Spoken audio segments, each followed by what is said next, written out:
Assalamualaikum warahmatullahi wabarakatuh. Hadirin yang berbahagia, para peserta pelatihan pendamping proses produk halal. Melanjuti acara selanjutnya, kita akan memasuki materi yang berikutnya yang akan dibawakan oleh Ibu Lady Yulia dengan judul materi proses produk halal. Kepada Ibu Lady Yulia,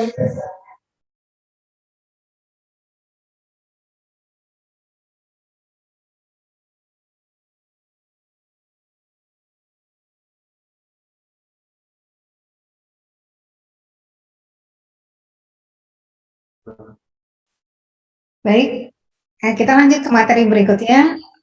Terima kasih, Bu Husna. Assalamualaikum warahmatullahi wabarakatuh. Alhamdulillahirrahmanirrahim. Kita sudah sampai ke sesi berikutnya. Kali ini kita lanjut ke materi proses produk halal.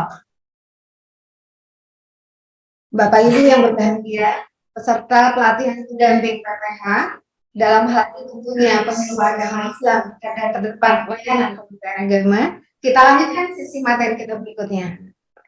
Baik, berbicara sertifikasi halal itu tidak terlepas itu apa yang namanya proses produk halal. Nah, apa itu proses produk halal? Mari Bapak Ibu kita kurang lebih 1 jam ke depan lanjut kita bersama proses produk halal. Nah, baik ya, dari nomenklatur kita sama-sama paham, kita kenal yang namanya PPH. Nah, PPH itu apa? Itu ternyata adalah singkatan dari proses produk halal. Next. Nah, dalam penyampaian sesi materi ini saya mencoba merangkum menjadi offline-nya. Yang pertama adalah kerangka prinsip dasar penjamin produk halal atau SCPH tentunya. Kemudian itu proses produk halal dan bagaimana pemeriksaan ya atau verifikasi validasi seorang pendamping PPH terhadap proses produk halal terhadap PPH. Nah, baik, kita masuk ke kerangka prinsip dasar jaminan produk halal. Next. Nah, berbicara kerangka, tentu ini menjadi satu kesatuan tentunya ya Bapak Ibu, di mana kalau kita berbicara kerangka, tentunya adalah bagaimana dengan tiang-tiang bersama itu menjadi suatu yang mengokohkan bagaimana sesuatu itu bisa berdiri. Nah, dalam hal ini, kalau berbicara kerangka prinsip dasar sistem jaminan produk halal, tentunya adalah bagaimana sertifikat halal itu dapat diterbitkan ketika prosesnya itu disetujui. Next. Nah, kita lihat apa kaitannya dengan PPH ya, tentunya Bapak Ibu yang berbahagia, apa kaitannya dengan PPH di sini. Nah, kalau kita berbicara tentang pengetahuan bahan ya, untuk sertifikasi halal itu bahan halal. Nah, kemudian apa kaitannya mengapa PPH menjadi masuk ke dalam satu kerangka prinsip dasar dari sistem jaminan produk halal. Nah, kita lihat di sini bahan ya. Jadi artinya di sini adalah ketika bicara bahan kemudian produk. Nah, ketika bahan diolah menjadi produk, tentu butuh suatu proses. Nah, suatu proses ini adalah serangkaian nanti pelakuan bagaimana bahan diolah menjadi produk. Nah, ini tentu akan menentukan bagaimana titik kritis atau hal-hal yang mempengaruhi bahan itu diolah menjadi produk. Next, kita lihat. Next. Recording in progress. Berbicara definisi, ya, kalau PPH proses produk halal adalah rangkaian kegiatan untuk menjamin kehalalan produk mencakup apa saja. Ini adalah mulai dari penyediaan bahan, pengolahan, penyimpanan, pengemasan, pendistribusian, penjualan dan produk. Nah, berarti dalam ini kenapa seperti ini? Ada mulai dari penyediaan, pengolahan, penyimpanan, bahkan satu penyajian seperti itu. Kaitannya apa? Gitu ya. Karena memang kalau kita bicara proses produk halal ini memastikan bahwasanya bahan halal yang sudah kita tetapkan untuk dijadikan pembuatan produk akhir ya, maka di sini prosesnya dipastikan tidak terjadi kontaminasi dari bahan yang diharamkan. Nah, kenapa sampai sebegini diatur penyediaan bahan hingga penyajian produk? Karena memang kalau kita berbicara prinsip pemeriksaan atau verifikasi validasi yang akan Bapak Ibu lakukan sebagai pendamping PPH adalah ketertelusuran. Nah, kaitannya apa dengan ketertelusuran? Nah, ketertelusuran itu berarti kita memastikan apakah dari awal ya, dari penyediaan bahan sampai produk jadi itu tidak ada kontaminasi dari bahan yang diharamkan. Nah, sebetulnya apakah kontaminasi dari bahan yang diharamkan itu sebegitu luasnya sehingga semua tahapan itu diperhatikan dalam proses produk halal ya. Next kita lihat ya Bapak Ibu, sehingga dalam lingkup PPH saya mencoba membuat outline-nya, prinsip dasar, kemudian ketentuan PPH dan bagaimana tata cara kita melakukan pemeriksaan terhadap PPH-nya. Nah, baik, kita lihat prinsip dasar dari PPH itu sendiri. Nah, prinsip dasar dari proses produk halal itu merupakan perlakuan terhadap bahan halal yang terdapat dalam daftar bahan. Ya, jadi tentunya seorang pelaku usaha ketika sudah menetapkan saya akan memproduksi produk halal, ya, dia menetapkan daftar bahan halalnya. Kemudian diolah menjadi produk dan tentunya dipastikan dalam proses produk halalnya. Nah, berbicara proses produk halal kaitannya terkait dengan apa? Ya, terkait dengan menggunakan fasilitas. Fasilitas itu apa saja yang mempengaruhi? Apakah lokasinya, tempatnya, peralatan, atau hal-hal lain yang mempengaruhi sampai produk produk akhir didapatkan ya tentunya. Nah, kemudian apalagi dalam prinsip dasar PPH kita perlu memperhatikan aspek-aspek lain ya yang berpotensi terjadinya kontaminasi najis dari bahan yang diharamkan. Nah, kalau bicara kontaminasi najis dari bahan yang diharamkan ini dari mana? Tentu bisa dari hewan dan tentu juga dari manusia ya. Terhadap apa ya? Terhadap proses pengolahan produk dan fasilitas ya, termasuk yang tadi potensi kontaminasi dari hewan dan manusia. Nah, kemudian apakah pelaksanaan prinsip dasar PPH ini ada acuannya? Yaitu tadi Bapak Ibu, kita berdasarkan kerangka sistem jaminan produk halal ya. Jadi melaksanakan PPH dengan menerapkan ketentuan PPH ya. Jadi dalam SJPH diatur bagaimana ketentuan PPH yang harus dilakukan sehingga memenuhi standar halal tentunya. Next. Ya. Sebagaimana tadi dijelaskan bahwasanya menghindari terjadinya potensi dari kontaminasi bahan yang diharamkan, baik bersumber dari manusia maupun dari hewan tentunya, atau hal-hal lainnya ya, potensi dari hal lainnya. Nah, apakah ini hanya mengatur peralatan tertentu atau bagaimana? Ya, nah ternyata prinsip dasar PPH itu mengatur peralatan, tempat ya, dan fasilitas lainnya. Sebagai contoh, ketika ada proses pembuatan bahan menjadi produk, di mana PPH-nya tentu harus memenuhi semua aspek ya yang terlibat dalam proses itu. Nah, ketika ada penampungan bahan, ya, ketika ada penimbangan bahan, ada pencampuran bahan, ada pencetakan produk, ada pemasakan produk, atau ada tahapan-tahapan lainnya atau peralatan lainnya yang digunakan, dipastikan terpisah tentunya antara produk halal dengan yang tidak halal ya. Jadi semua yang mempengaruhi terkait bagaimana bahan diolah menjadi produk dipastikan itu memenuhi standar produk halal yaitu sistem jaminan produk halal tentunya. Next.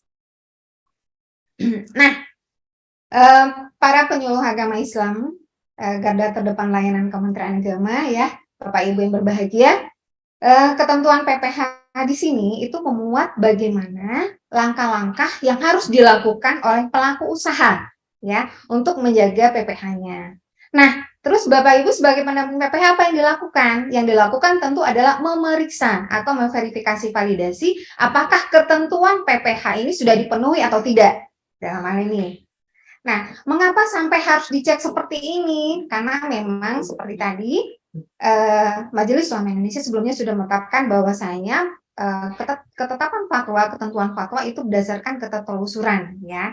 Nah, kalau berbicara ketertelusuran, kontaminasi dari bahan yang diharamkan dipastikan itu tidak terjadi melalui ketertelusuran. Jadi kalau kita berbicara misal ya, Kita ambil salah satu contoh bahan yang diharamkan. Kalau bahan diharamkan ya melalui pengetahuan syariat Islam kita sudah mendapatkan itu ada bangkai tentunya ya. Kemudian ada hewan yang diharamkan seperti babi. Kita ambil contoh misalkan seperti hewan babi. Sejauh apa sih potensi dari kontaminasi dari hewan babi misal ya. Jadi kalau misalkan ada penggunaan peralatan bersama tidak diperkenankan ya penggunaan peralatan bersama untuk pemasakan makanan yang berasal dari hewan yang diharamkan. Mengapa seperti itu? Karena akan menyebabkan tertinggalnya ya sisa-sisa daripada makanan yang berasal dari hewan yang diharamkan itu gitu ya. Maka di sini diatur di ketentuan PPH ya. Apakah sebegitu kontaminasinya? Nah, kenyataannya memang seperti itu ya Bapak Ibu, maka sistem jaminan produk halal mengatur ketentuan PPH jadi. Nah, apa saja ketentuannya? Pertama, menjaga lokasi usaha, tempat produksi, dan alat yang digunakan untuk produksi bersih, higienis, dan tidak terkontaminasi dengan bahan najis atau bahan yang diharamkan. Nah, ini dipastikan tidak boleh terkontaminasi. Nah, kalau seperti ini menjaga lokasi usaha, tempat produksi, dan alat yang digunakan. Berarti ini tidak boleh berdekatan dengan yang berpotensi adanya najis atau bahan yang diharamkan. Tentunya dengan bahan najis di sini apa saja tempatnya? Tentu seperti kamar mandi ataupun toilet yang nggak boleh ya Bapak Ibu. Terus atau bahan yang diharamkan ya tentu tidak boleh berdekatan dengan fasilitas yang produksi bahan yang diharamkan seperti makanan dari babi atau potensi daripada peternakan atau lain-lainnya yang kaitan dengan bahan yang diharamkan. Kemudian apalagi? Kita masuk yang kedua. Menjaga semua fasilitas produksi dan peralatan dalam keadaan bersih ya. Jadi tidak hanya untuk lokasi usaha, tempat produksi dan alat ya, kita menjaga semua fasilitas produksi ya dalam keadaan bersih di mana dalam hal ini bebas dari najis sebelum dan sesudah digunakan yang dibuktikan dengan hilangnya warna, bau, dan rasa dari pengotor dan bebas dari babi. Jadi maksudnya seperti ini Bapak Ibu. Pelaku usaha ya ketika dia memastikan bahwasannya peralatannya bebas dari najis dan dari bahan yang diharamkan tentunya, dia mempunyai indikator sendiri. Kayaknya ini kalau seperti ini tuh kayaknya ada aroma tertentu. Nah tentunya Bapak Ibu sebagai pendamping PPH juga harus punya tools itu, punya sarana itu, bagaimana Bapak Ibu memastikan ketika verifikasi dan validasi itu terpenuhi. Nah, kemudian apalagi? Kita lihat yang ketiga, menjaga ruang produksi tidak terkontaminasi dengan bahan najis atau yang diharamkan. Nah, ini penekanannya adalah ruang produksi. Kenapa di sini? Karena banyak sekali potensi, misalkan ada hewan-hewan tertentu atau ada sesuatu yang dari luar yang berpotensi mengandung bahan yang diharamkan itu bisa masuk ke tempat ruang produksi, maka dipastikan ini tidak terjadi. Next. Ya, kita masuk keempat ya. Kemudian keempat adalah melakukan pensucian ya.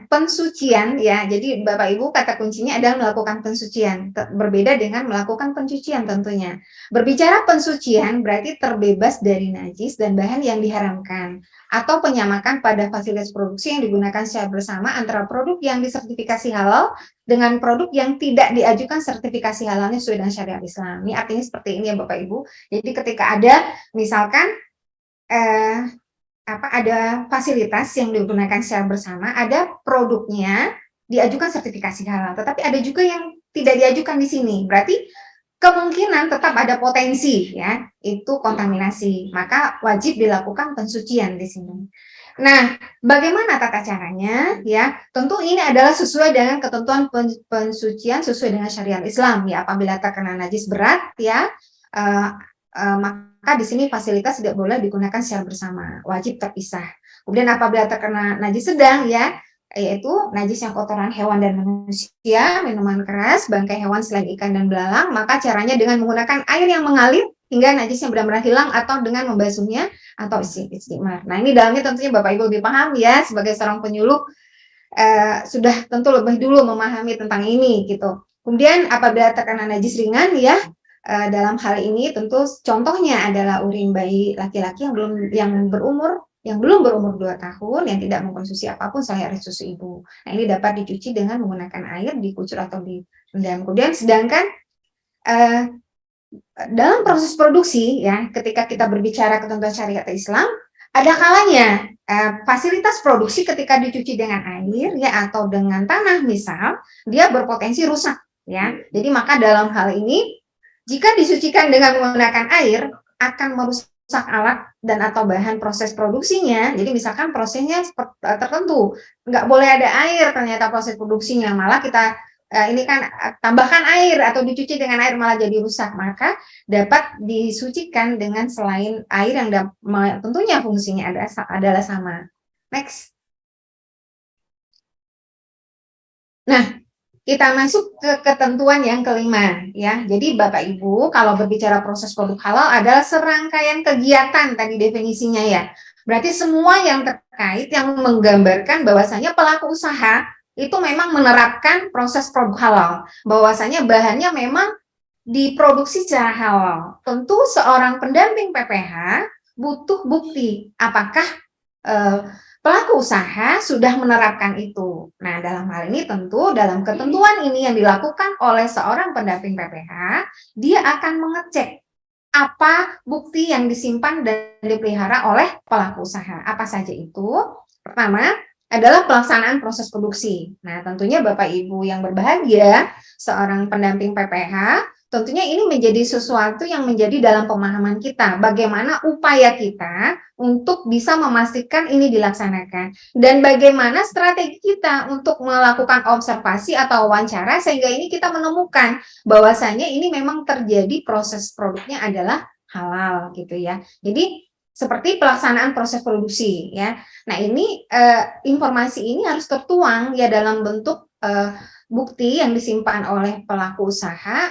Ini kapan dilaksanakan gitu ya, kemudian apa saja yang diproduksi waktu itu gitu, kemudian berikutnya pelaksanaan ketelusuran kehalalan. Jadi artinya di sini pelaku usaha mesti memastikan bahwasanya dia dalam lingkup pemahamannya ketertelusuran semua bahan yang digunakan. Kemudian berikutnya penanganan produk yang tidak sesuai dengan kriteria halal. Jadi kalau seandainya ada produk yang ternyata mengandung yang tidak sesuai ya, ada potensi berisiko mengandung bahan yang diharamkan atau najis, nah maka di sini dipastikan dilakukan penanganan produk sesuai dengan prosedur yang ditetapkan untuk penanganan produk yang tidak sesuai dengan kriteria halal.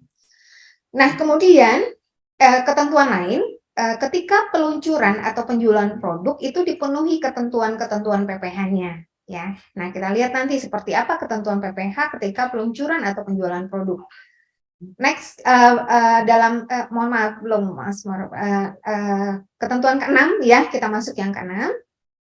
Nah, Bapak Ibu yang berbahagia, penyuluh agama Islam ya, tentunya Bapak Ibu udah begitu banyak ya bersama masyarakat memberikan pencerahan ya. Nah hari ini Bapak Ibu penyuluh hadir sebagai seorang pendamping PPH yang tentunya produk halal akan jadi tambahan lingkup bagi Bapak Ibu penyuluh memberikan pencerahan kepada masyarakat. Nah ini yang tidak kalah penting ya Bapak Ibu. Di sini seorang pendamping PPH mesti melakukan pemeriksaan terhadap penerapan atau pelaksanaan tugas dari seorang penyelia halal. Nah, kalau kita bicara penyelia halal, siapa itu penyelia halal?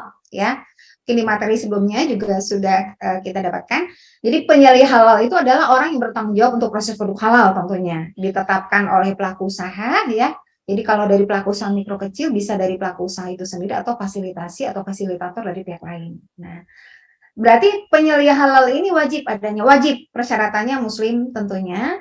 Kemudian dalam hal ini tugas-tugasnya apa saja seorang penyelia halal itu? Pertama, tentu dia harus memastikan proses produksi yang bersih dan bebas dari bahan haram dengan hanya menggunakan bahan yang tercantum dalam bahan halal ya. Jadi Bapak Ibu, kenapa dalam pengajuan sertifikasi halal itu penting daftar bahan ya? Daftar bahan itu tentu menjadi komitmen bahwasanya pelaku usaha menggunakan daftar bahan itu.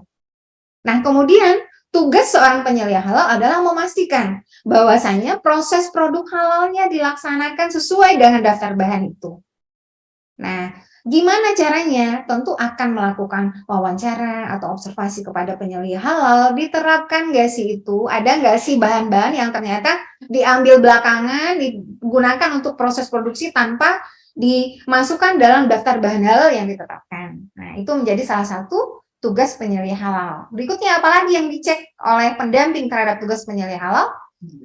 Penyelesaian halal secara rutin memeriksa secara transportasi bahan dan produk yang digunakan untuk memastikan dapat menjaga integritas kehalalan produk halal yang diangkutnya. Nah, ini seperti apa maksudnya? Nah, maksudnya gini, misal produknya tadi kentang Mustafa, ya, kentang Mustafa tentu bahan baku utamanya adalah kentang mentah, ya, bahan alam, bukan bahan yang diragukan, tapi udah dipastikan kehalalnya kan masuk ke dalam bahan alam, bahan mentah tanpa pengolahan. Nah, kemudian ternyata kentangnya dibawa dengan menggunakan kendaraan yang sebelumnya ada membawa hewan yang diharamkan, ini tidak diperkenankan, atau membawa daging yang sebagai transportasi kendaraan untuk yang daging yang berasal dari hewan yang diharamkan, ini tidak diperkenankan. Tentu potensi kontaminasi dari bahan yang memang sudah jelas-jelas halal berpotensi terkontaminasi dari proses transportasinya. Nah, di sini tugas penyelia halal tentu dia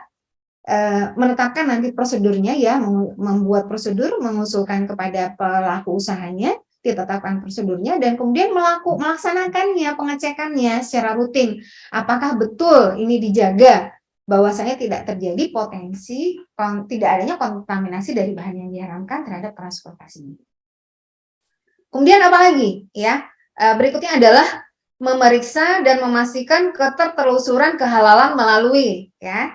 Nah, ini Bapak Ibu yang nomor 6 ini bagian C ini, poin C itu erat kaitannya dengan nomor 5, ya. Menyimpan dan memelihara bukti. Nah, memeriksa dan memastikan ketertelusuran kehalalan melalui pertama, tanggal kadaluarsa produk dibuktikan dengan catatan pembelian atau catatan penjualan produk. Jadi ini nggak harus semua, ya Bapak Ibu. Jadi bisa berupa, ya, tadi, atau catatan bahan yang tersedia dibuktikan dengan catatan penggunaan stok bahan terhadap resep dari produk. Jadi artinya bukan minta resepnya, ya, Bapak Ibu pendamping. Dalam hal ini adalah memastikan apakah memang penggunaan itu sesuai dengan alur proses produksi yang ditentukan. Jadi misalkan kalau kayak tadi bikin kentang Mustafa caranya kayak gini, bener nggak sih pembuatannya itu sesuai dengan itu. Kemudian label kode produksi. Nah, ini erat kaitannya dengan menyimpan dan memelihara daripada bukti pelaksanaan proses produksi, ya. Label kode produksi dibuktikan dengan tanggal dan jam produksi. Next. Nah, ketentuan berikutnya, ya, adalah melakukan penanganan terhadap produk yang tidak memenuhi kriteria halal dengan ketentuan apabila ditemukan produk tidak memenuhi kriteria halal. Nah, kalau kita berbicara kriteria halal tentu macam-macam, ya Bapak Ibu. Nah, maka produk yang dihasilkan tidak akan dijual ke konsumen. Ya, dipastikan Bapak Ibu ketika ternyata dalam perjalanan produksi nih ada potensi ternyata tidak sesuai dengan standar yang sudah ditetapkan, bahkan ternyata ada potensi kontaminasi. Nah, ini udah tahu nih kita seorang penyelia halal seperti itu, tapi masih dijual kepada konsumen, itu nggak boleh. Nah, berarti gimana caranya pendamping PPH untuk bisa tahu itu? Nah, tentu dia melakukan penelusuran, ya, terhadap dokumen-dokumen tadi, catatan produksi, pembelian, dan segala macam, sehingga bisa melakukan pendalaman kepada penyelia halal melalui wawancara tentunya. Nah, wawancaranya tentu juga punya strategi, ya Bapak Ibu, ya, bagaimana kita menggali. Supaya bisa menggali itu, tentu kita udah lebih paham dulu bagaimana ketentuan PPH itu sendiri tentunya. Terus berikutnya, memastikan bahwa peluncuran atau penjualan produk berlogo halal dilakukan setelah terbit sertifikat halal, ya. Jadi berbicara sertifikat halal adalah kekuatan hukum bahwasanya suatu produk itu dinyatakan halal sesuai syariat Islam dengan legalisasi dari BPJPH terbitnya sertifikat halal.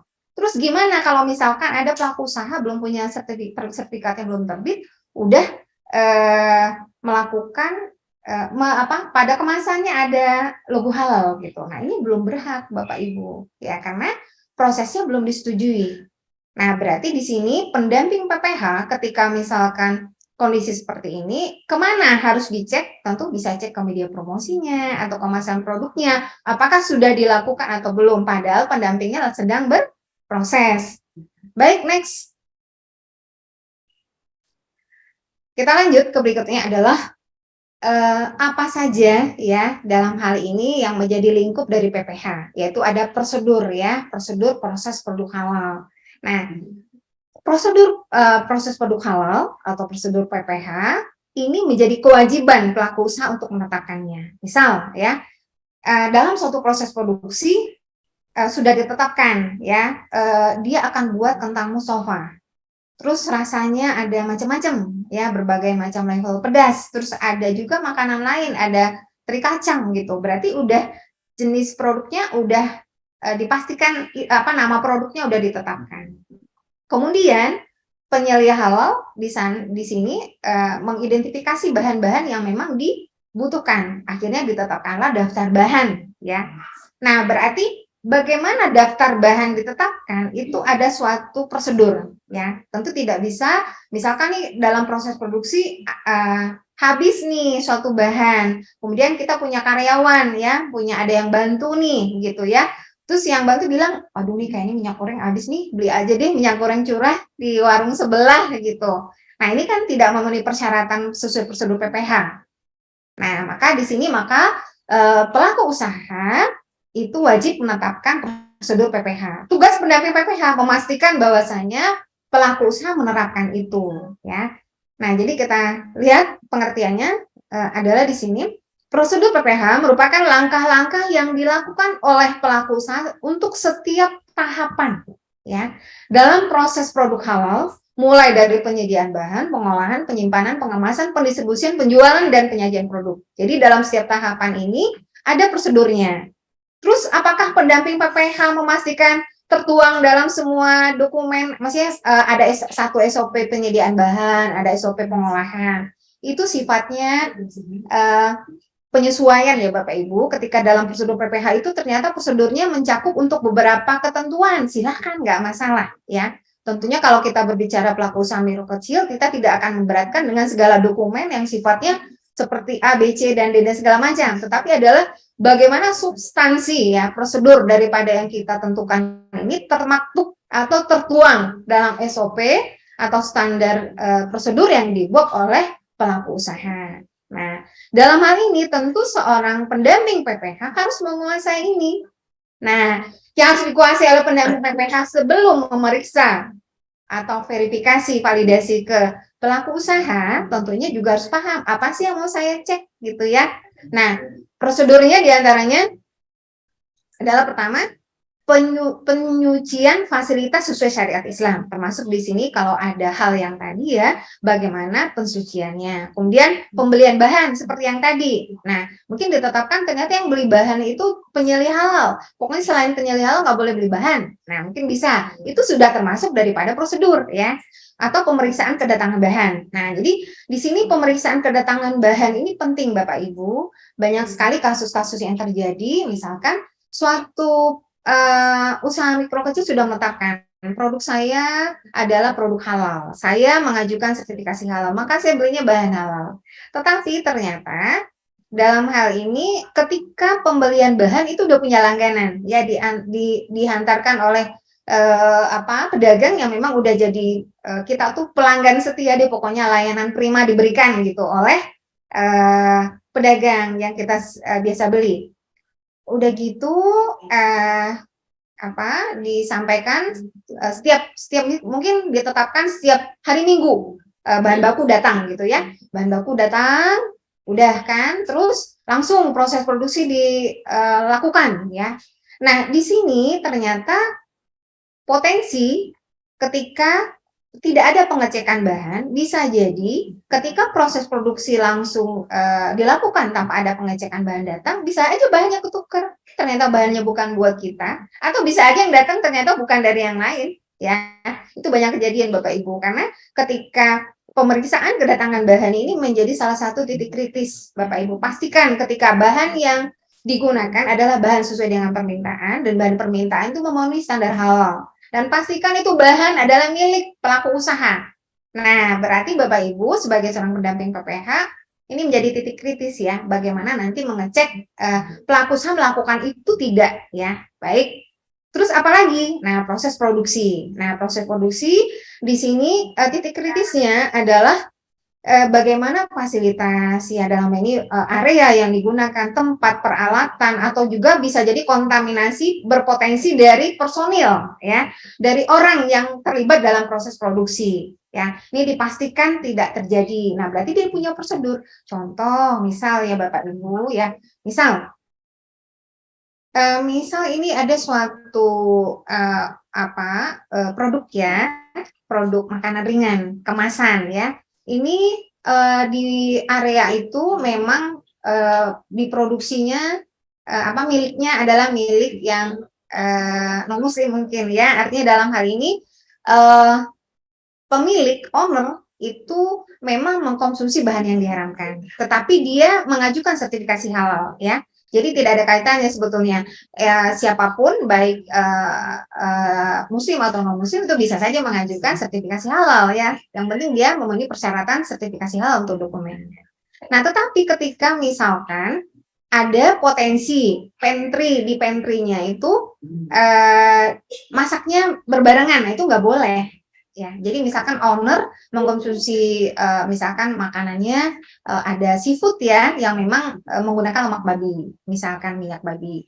Nah, terus ketika proses produksi dipastikan tidak diperkenankan penggunaan proses produksi untuk produk yang memang tadi dibuat untuk produk makanan ringan kemasan yang dijual. Nah, itu tentunya seorang pendamping PPH harus punya talenta bagaimana dia memastikan mengecek itu terjadi atau tidak ya. Kemudian prosedur apa lagi? Penyimpanan bahan dan produk, kemudian transportasi bahan dan produk. Nah, di sini apakah setiap pelaku usaha itu harus buat semua prosedur ini satu-satu? Nggak harus ya Bapak Ibu, intinya yang penting adalah secara substansi tertuang di prosedur yang ditetapkan oleh pelaku usaha. Ya, next. Nah, terus apa lagi? Nah, ini nih yang gak kalah penting nih Bapak Ibu, pemeriksaan terhadap PPH. Nah, tadi kita berbicara sebetulnya adalah kriteria atau standar ya, acuan ya, yang harus menjadi ketentuan bagi seorang pendamping ketika melakukan pemeriksaan PPH. Nah, next. Sekarang kita lihat bagaimana pemeriksaan PPH itu sendiri ya. Nah, dalam menilai PPH, apakah memenuhi kriteria sistem jaminan produk halal atau tidak, pendamping PPH dapat melakukan pemeriksaan di tempat proses produksi. Ya, ini ditegaskan ya Bapak Ibu, nggak boleh ya yang namanya seorang pendamping PPH itu lirik-lirik jauh, nggak boleh ya. Artinya atau lihat-lihat aja, pokoknya saya ngeh deh, itunya pelaku usahanya lokasinya di situ, saya tahu deh gitu ya. Nggak boleh ya, apalagi online ya, itu tidak diperkenankan. Pemeriksaan dilakukan di tempat proses produksi. Karena tanggung jawab kita dunia akhirat ya Bapak Ibu, ketika misalkan kita memberikan merekomendasikan pernyataan pelaku usaha halal ya, memenuhi pernyataan halal pelaku usaha itu kita rekomendasikan untuk terpenuhi, tetapi kita tidak melakukan sesuai dengan ketentuan, itu tentunya tanggung jawabnya bukan sama BPJPH, tanggung jawabnya tentu sama yang Maha Kuasa ya Bapak Ibu. Tentu tidak kita harapkan keberkahan, tentu kita harapkan bagaimana kita seorang penyuluh agama Islam mengembangkan lingkupnya menjadi pendamping PPH, tentu keberkahan yang bertambah yang tentunya kita harapkan. Baik, apa saja yang dilakukan?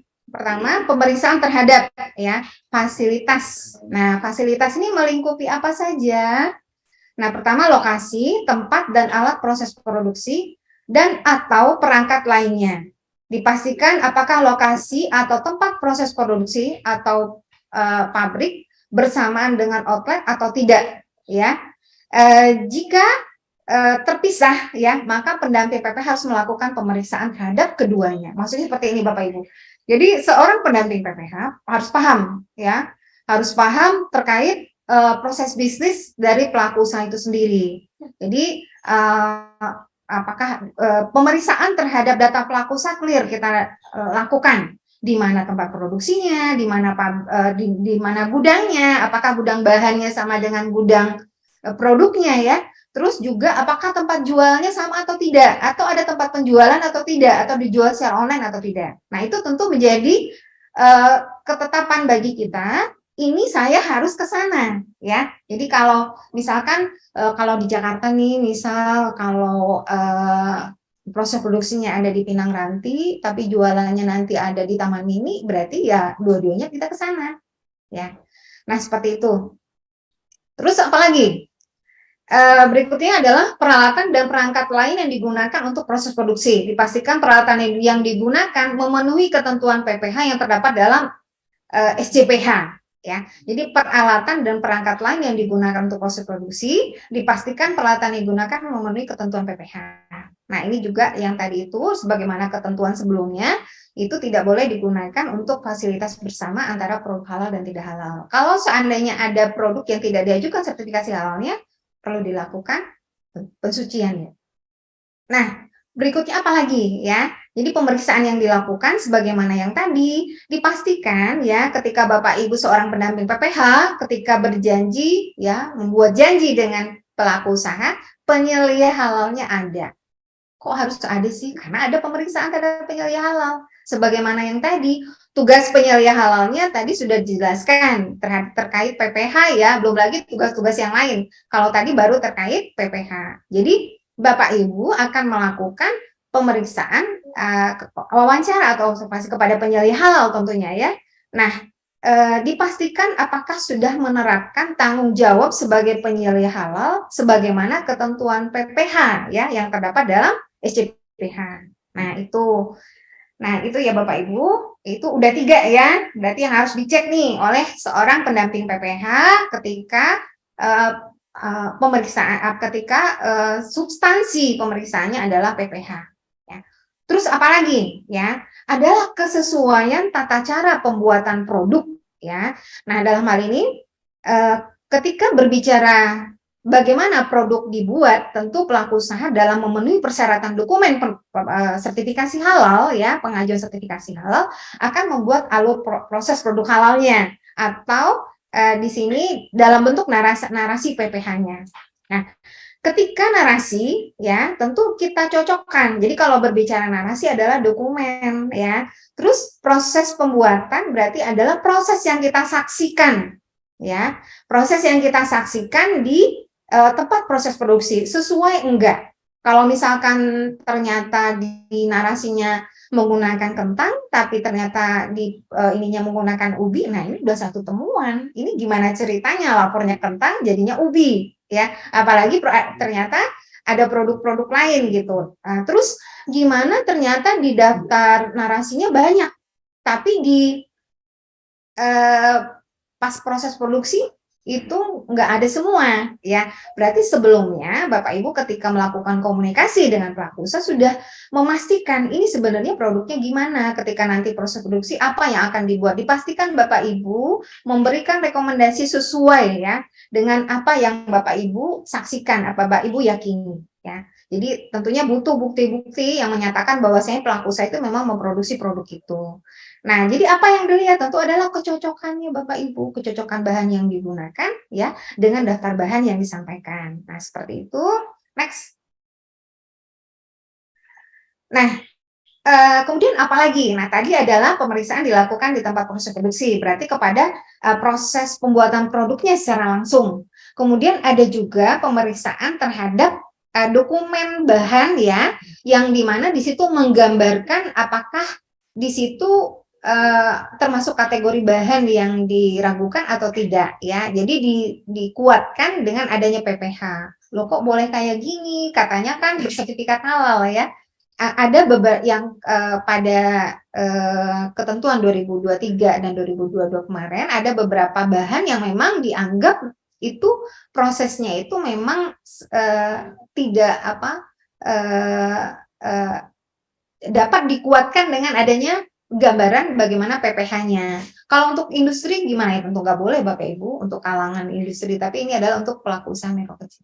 Next, ya. Seperti apa? Ya, contohnya misalkan ya Bapak Ibu. Pertama, bahan nabati yang diproses secara fisik tanpa adanya penambahan bahan. Ya, jadi misalkan ada minyak kasturi, minyak kayu manis, tepung tapioka, jadi maizena, sagu, tepung beras. Jadi sebetulnya ini beras aja ya. Kemudian ditumbuk ya, jadi tanpa ada penambahan. Jadi ketika ini tidak disampaikan dalam bentuk sertifikat halal, maka di dokumen bahan disebutkan bagaimana alur prosesnya. Terus berikutnya adalah bahan nabati yang diproses fermentasi tanpa ada penambahan bahan seperti tape singkong, ya, tempe, oncom. Kemudian apalagi ikan atau hewan air yang diproses secara fisik tanpa ada penambahan bahan. Apa saja? Yaitu seperti ikan atau hewan air kering dan ikan hewan air beku. Kemudian ikan atau hewan air yang diproses secara fisik dengan adanya penambahan bahan tidak kritis, ya, seperti ikan asin, cumi asin, udang. Tapi kalau udah nanti dalam bentuk industri usaha ini wajib ada sertifikat halal tentunya, ya. Tapi ketika misalkan ini bisa mendukung untuk proses yang sederhana, dapat dituangkan dalam bentuk dokumen bahan di sebagai tambahan terhadap PPh-nya. Next. Ya, terus apa lagi, ya? Nah, jadi dalam pembuatan produk terkadang menggunakan etanol, ya. Tapi etanol yang boleh yang dari mana? Berasal dari industri alkohol, bukan dari industri minuman keras. Tentunya industri alkohol, ya, tidak boleh. Kemudian apalagi adalah kemasan aluminium foil, ya. Ini banyak banget nih yang digunakan di makanan tentunya. Nah, ini tambahan untuk keterangan kemasan yang kita gunakan ini, kita tambahkan di dokumennya, ada keterangan PPh-nya, berasal dari mineral, logam, dan bahan kimia.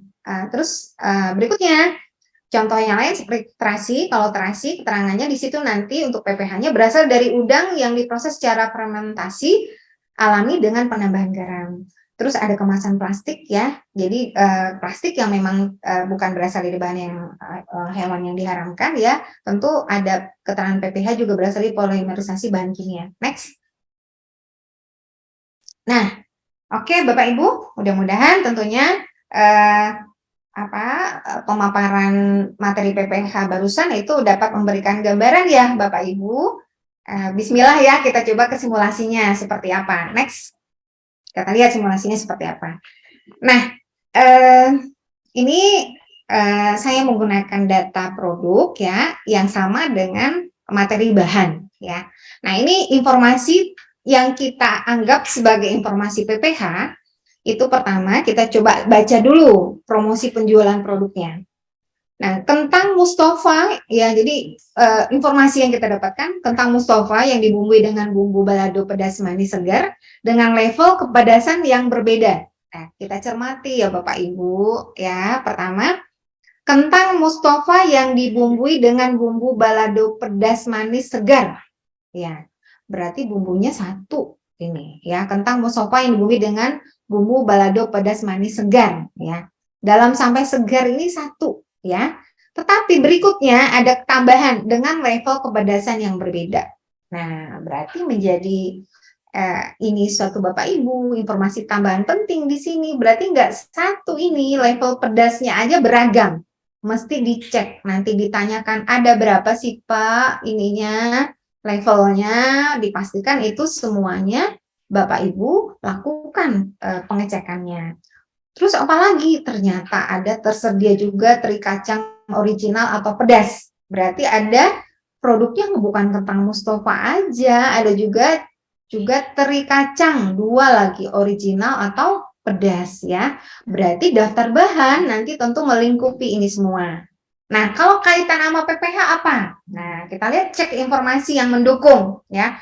Tentu informasi keterangan ini dicek di data pelaku usaha, ya, Bapak Ibu. Pastikan ini Bapak Ibu memahaminya dengan detail. Cek secara detail, ya. Informasi fasilitas ini namanya. Pertama adalah tempat produksi, ya. Tempat produksinya alamatnya di Gria Darbaga Asri Blok C nomor 13 Bogor. Nah, ini Bogor nih Bapak Ibu, ya.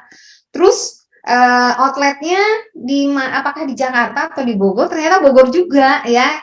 Jalan Soleh Iskandar. Nah, kalau berbicara ini mungkin ada beberapa kilo jaraknya, ya, antara Gria Darbaga Asri dan Jalan Soleh Iskandar, tapi masih sama-sama Bogor. Nah, berarti Bapak Ibu ketika akan datang ke pelaku usaha memastikan Bapak, saya nanti ketika ke tempat proses produksi, ketika mau datang ke kunjungan ke tempat usaha Bapak, saya mau datang ke dua lokasi. Pastikan saya bisa ke sana. Terus kata pedagang, Pak, aduh kayaknya kalau di Oltek tutup deh Pak segala macam. Oh kapan saya datangnya pas bukanya gitu. Kami nggak bisa dipastikan Bapak Ibu sebagai pendamping PPH itu melakukan kunjungan ya, pengecekan, pemeriksaan terhadap 2 lokasi ini ya. Nah, oke ya Bapak Ibu. Kemudian ternyata di sini ada narasi pembuatan produknya ya. Jadi kalau kita cek di narasi dibuatnya begini. Kentang yang dibeli di pasar dicuci dengan air sumur dan ditiriskan dengan menggunakan wadah bambu. Nah, terus kentang dipotong-potong dan diiris sesuai dengan ukuran dengan menggunakan alat pemotong sederhana. Kentang yang sudah diiris sesuai dengan ukuran, dicuci dan ditiriskan dengan menggunakan wadah bambu lagi nih.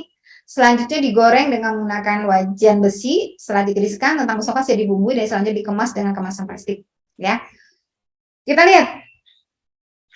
Ini sebenarnya titik kritisnya di mana saja yang akan menjadi acuan seorang pendamping PPH untuk melakukan pemeriksaan terhadap PPH-nya.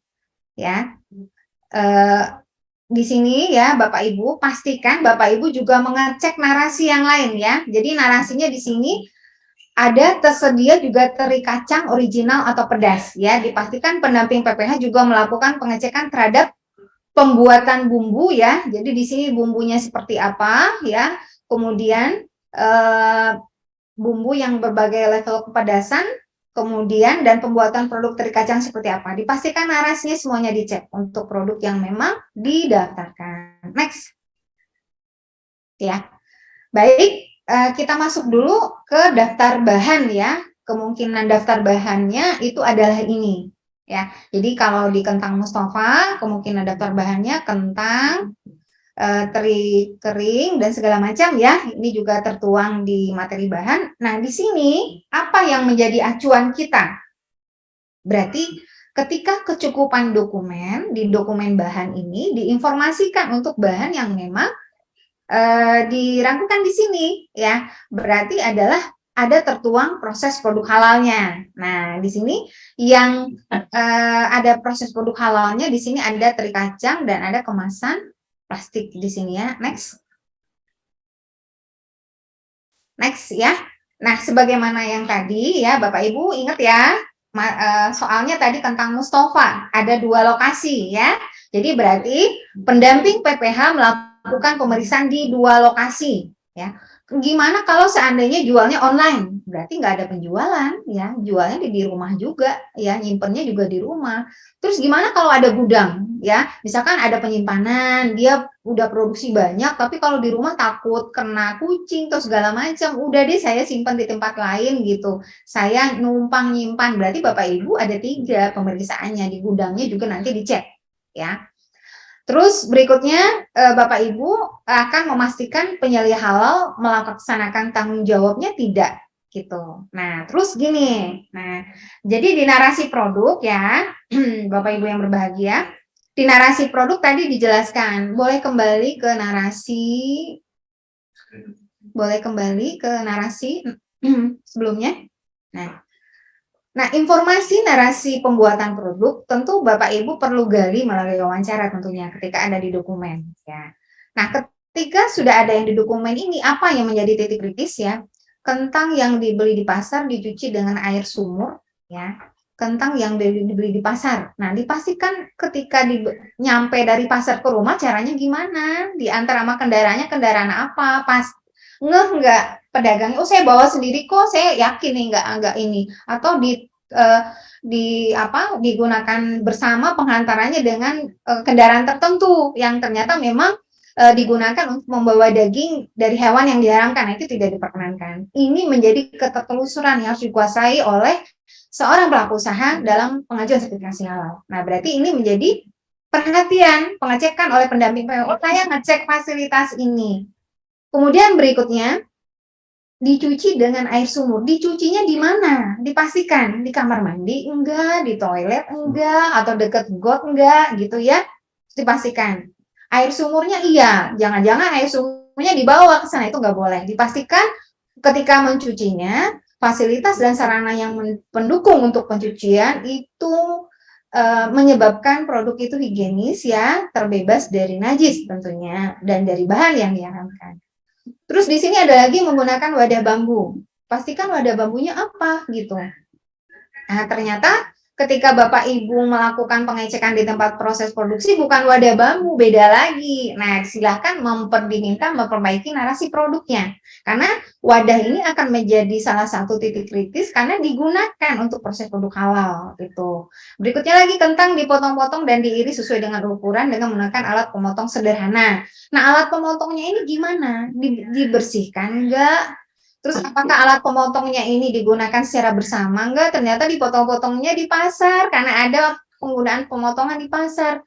Nah, di pasar ini bener enggak cuma khusus untuk pemotongan kentang aja bahan-bahan halal ya. Nah, kalau kejadiannya begitu, berarti kan harus dipastikan pemotongannya itu tidak menyebabkan terjadinya kontaminasi gitu. Terus kata pedagang, Bu, saya kalau nggak potong di pasar, ya gimana gitu. Soalnya kan saya sendiri repot kalau harus motong gitu. Ya tentu harus dilakukan Bapak Ibu karena ini ketelusuran. Kecuali kalau memang sudah dipastikan penggunaan sarana yang di pasar itu sudah memenuhi standar halal. Ya. Oke, kita lihat kentang yang sudah diiris sesuai ukuran dicuci dan ditiriskan dengan menggunakan wadah bambu. Nah, begitu juga. Ini berarti fasilitasnya ketika ditiriskan nanti di mana ditiriskannya. Jangan sampai ditiriskannya itu ternyata lalu lalang kita, lalu lalang orang lewat berpotensi ketika kena sepatu dan segala itu kan najis sekali ya. Walau tentu tidak kita harapkan seperti itu ya Bapak Ibu. Kok sampai seperti itu tuh seorang pendamping PMK harus kayak iya Bapak Ibu karena tanggung jawab kita adalah dunia akhirat memastikan tidak sampai terkontaminasi. Jangan ada terkontaminasi najis atau bahan yang diharamkan. Nah, apalagi kalau kita berbicara bagaimana PPH ini erat kaitannya dengan toibnya juga ya. Kalau misalkan ada najis, potensi najis, mengandung E. coli atau macam-macam ya, nah itu berpotensi kepada kematian ketika itu, maka menjadi suatu sinergi ya ketika kita berbicara halal, maka higienisnya tidak bisa dipisahkan tentunya. Nah, ini wajan besi ya. Di sini dikatakan digoreng dengan menggunakan wajan besi. Dipastikan wajan besinya apa? Bapak Ibu harus melihat, bener nggak sih? Jangan sampai misalkan ketika kita datang ke sana, pendamping yang bilang, Pak, produk saya itu ini Pak, kentang Mustafa, ini udah jadi, saya udah bikin kemarin Pak. Kan udah jadi Pak, masa saya harus ini lagi? Ya nggak boleh Bapak Ibu. Pastikan Bapak Ibu melihat proses produksinya dan peralatan yang digunakan adalah apa. Nah, terus setelah ditiriskan, ya kentang Mustafa siap dibumbui. Nah, pasti bikin bumbunya tuh gimana? Berarti kan kalau contoh kita tadi belum sampai ke daftar bumbu, bikin bumbu gimana ya? Nah, pastikan apakah dia menggunakan bumbu siap jadi. Kalau bumbu jadi berarti udah bersertifikat halal tentunya, wajib bumbunya. Tapi kalau diracik sendiri, dipastikan ketika diracik itu alur bikin raciknya tuh gimana, penggunaan fasilitasnya seperti apa. Kemudian dikemas, pengemasannya bagaimana, dan penempatan penyimpanannya itu juga bagaimana. Segala macam ada levelnya tadi ya. Pastikan semua level itu dalam lingkup pemantauan kita bahwasanya itu memang adalah memenuhi ketentuan PPH. Begitu juga dengan teri kacangnya original atau pedasnya ya. Nah, kembali ke slide yang tadi soal ya.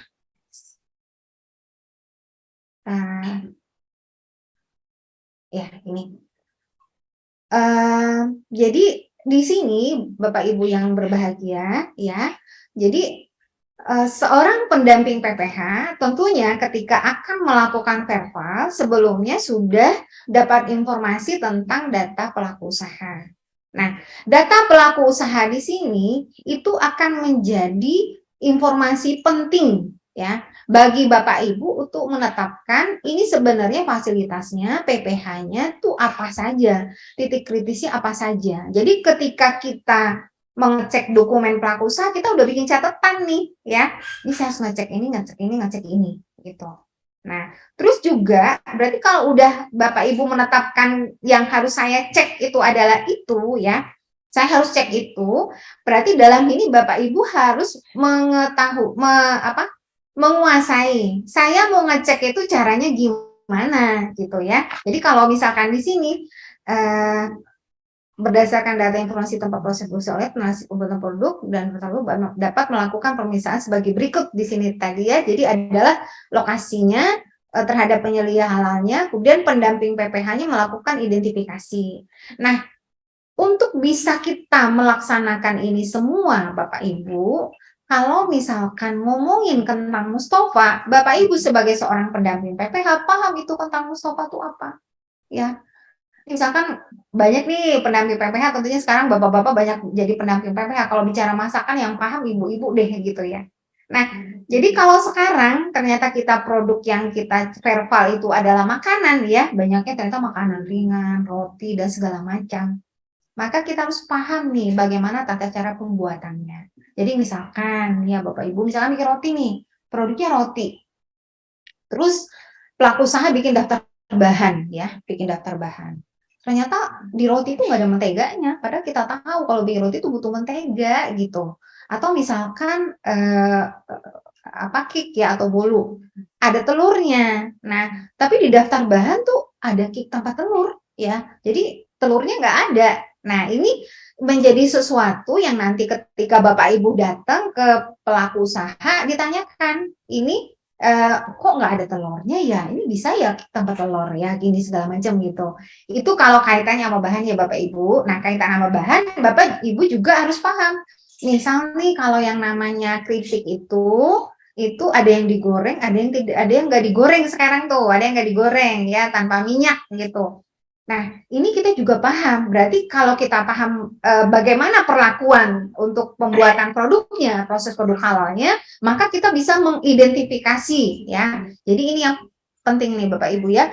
Pendamping PPH mengidentifikasi fasilitas atau alat perangkat lain yang digunakan ya untuk proses produksi. Nah, kemudian melakukan pengamatannya. Jadi di sini memastikan apakah penggunaan peralatan itu ketika diamati sesuai tidak ya. Jadi bisa saja Bapak Ibu, berarti pemeriksaan yang kita lakukan ya, penilaian kesesuaian yang kita lakukan, pertama kita udah ada ketentuan PPH ya. Ketentuan PPH di sini kita pastikan terpenuhi atau tidak, diterapkan atau tidak. Terus ada alur PPH nih ya, alur PPH. Nah, alur PPH-nya bikin roti. Nah, roti itu ternyata pelaku usaha cuma bikin terigu, seres, apalagi bahannya, misalkan terigu, kemudian kacang tanah, abon, cuman topping-toppingnya aja yang dibuat, tapi bahannya itu enggak. Nah, terus kita ngeceknya, udah kayaknya ini udah sesuai nih daftar bahan, terus di proses produksi ketemunya juga itu gitu. Nah, kalau kayak gitu kan nggak jadi roti dia, ya nggak jadi roti dia gitu. Nah, ini juga harus dikuasai oleh Bapak Ibu sebagai seorang pendamping PPH.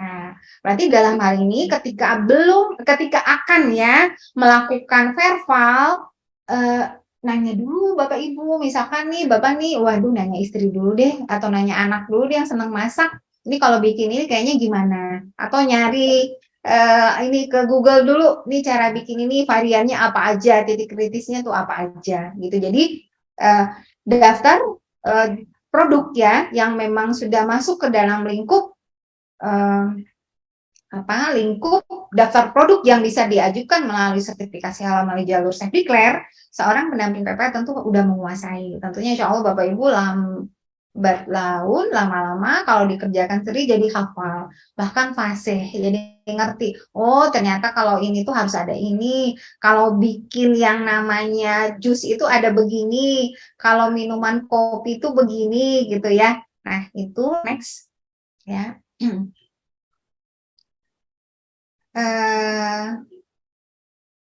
Next ya. Nah, itu tadi kaitan di tempat proses produksi ya, Bapak Ibu, ya, di tempat proses produksi. Jadi semua rangkaian itu menjadi lingkup yang harus Bapak Ibu kuasai ya, diterapkan untuk diperiksa atau diverifikasi validasi ya. Nah, sekarang kaitannya sama dokumen bahan. Jadi tadi itu dicek di dokumen bahan tentunya apakah sudah memenuhi atau tidak gitu ya. Jadi kalau misalkan ada bahan yang memang ternyata bahan itu tidak termaktub di keputusan Menteri Agama nomor 748 atau pas dicek ternyata dia nggak ada sertifikat halalnya di website BPJPH gitu ya. Tetapi daftar produknya itu di dalam ketentuan PPH itu perlu ditetapkan gimana sih alur prosesnya, masuk ke kategori apa gitu ya. Nah, jadi misalkan di sini ketika itu ada teri kering ya. Jadi teri keringnya itu kalau memang itu wajib ada sertifikat halal, tapi ternyata pengolahannya itu adalah di tempat yang sederhana ya. Tidak ada, kalau tidak ada sertifikat halal berarti dia menyampaikan alur PPH-nya ya, yaitu masuk diproses secara fisik tanpa adanya bahan tambahan pangan. Nah, itu kategori pada dokumen bahannya ya. Terus berikutnya kalau misalkan kemasan ya, jadi ternyata di sini kemasannya itu merupakan bagian dari bahan ya Bapak Ibu, maka di sini tentu wajib ada keterangan kecukupan dokumen bahannya. Ketika dokumennya tidak bersertifikat halal, maka ada gambaran bagaimana kemasan yang digunakan itu berasal dari polimerisasi bahan kimia. Nah, itu simulasi kita untuk contoh kasus bagaimana pemeriksaan terhadap PPH. Nah, Bapak Ibu pendamping PPH, tentunya Bapak Ibu calon pendamping PPH, tentunya semoga lulus semua ya, Bapak Ibu penyuluh menjadi pendamping PPH. Apakah pemeriksaan PPH ini dilakukan secara terpisah? Tentu tidak, Bapak Ibu, menjadi satu kesatuan. Ketika nanti kita punya yang namanya borang, punya namanya daftar periksa, ya. Daftar periksa itu ya, itu mencakup semua ya, 5 kriteria SJPH. Di situ ada komitmen dan tanggung jawab, ada bahan ya, ada proses produk halal, ada produk ya, ada pemantauan dan evaluasi. Nah, itu menjadi satu kesatuan. Jadi kalau ngeceknya ya jangan berasumsi nanti saya ngecek PPH-nya. Ya ngeceknya sekalian ya Bapak Ibu, karena kita yang di daftar periksanya adalah sekalian. Nah, ini kenapa dibuat terpisah? Ya karena agar penjelasannya itu bisa dimaknai satu-satu ya. Nanti bagaimana penerapannya itu menjadi suatu kesatuan dalam penilaian penerapan sistem jaminan produk halal yang dilakukan melalui checklist ya oleh pendamping PPH. Nah, pendamping PPH-nya melakukan checklistnya gimana ya? Tadi udah dilakukan by sistem tentunya Bapak Ibu. Nah, terus saya kalau seandainya nggak didetailin, saya lupa gitu. Misalkan sebagai ini gimana? Nah, berarti Bapak Ibu sebagai pendamping PPH itu masing-masing tentu punya cara tersendiri ya, gaya tersendiri ya untuk melakukan verifikasi dan validasi.